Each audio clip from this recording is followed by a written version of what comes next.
एक शहर में एक लड़का रहता था जिसका नाम था अलादीन। वो एक आम लड़का था, लेकिन उसकी किस्मत में कुछ और ही लिखा था। एक दिन वो एक पुराने बर्तन में एक जादुई चिराग ढूंढ लेता है। इस चिराग से जब वो रगड़ता है तो अंदर से एक झिन्न निकलता है जो उसे 3 इच्छाएं पूरी करने का वादा करता है। अब अलादीन के पास जादुई ताकतें हैं, लेकिन वो क्या करेगा? वो सोचता है कि उसे क्या चाहिए। क्या वो खजाना मांगे या शायद एक खूबसूरत महल? तभी उसे याद आती है उसकी बचपन की दोस्त यास्मीन। वो बहुत ही खूबसूरत और अच्छी लड़की थी, लेकिन उसका परिवार बहुत अमीर था। अलादीन को यास्मीन से प्यार था, लेकिन वो सोचता था कि वो उसके लिए सही नहीं है। अलादीन ने अपनी पहली इच्छा रखी। वो चाहता था कि वो एक राजकुमार बन जाए ताकि वो यास्मीन से शादी कर सके। तुरंत ही अलादीन के कपड़े बदल गए और वो एक राजकुमार लगने लगा। वो जाता है यास्मीन के महल और उससे शादी करने का प्रस्ताव रखता है। यास्मीन भी उसे पसंद करती थी, लेकिन उसके पिता को ये शादी मंजूर नहीं थी।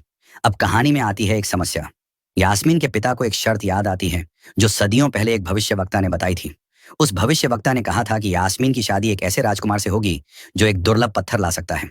ये पत्थर समुद्र के सबसे गहरे हिस्से में एक विशालकाय के पास होता है। अलादीन को यह सुनकर निराशा होती है, लेकिन वो हार नहीं मानता। वो अपनी दूसरी इच्छा रखता है। वो चाहता है कि वो एक जादुई कालीन पाए जो उसे कहीं भी ले जा सके। तुरंत ही उसके सामने एक कालीन आ जाता है। वो इस कालीन पर बैठता है और समुद्र की ओर उड़ जाता है। समुद्र के सबसे गहरे हिस्से में उसे वो विशालकाय मिल जाता है। विशालकाय बहुत गुस्सा होता है और अलादीन पर हमला करता है।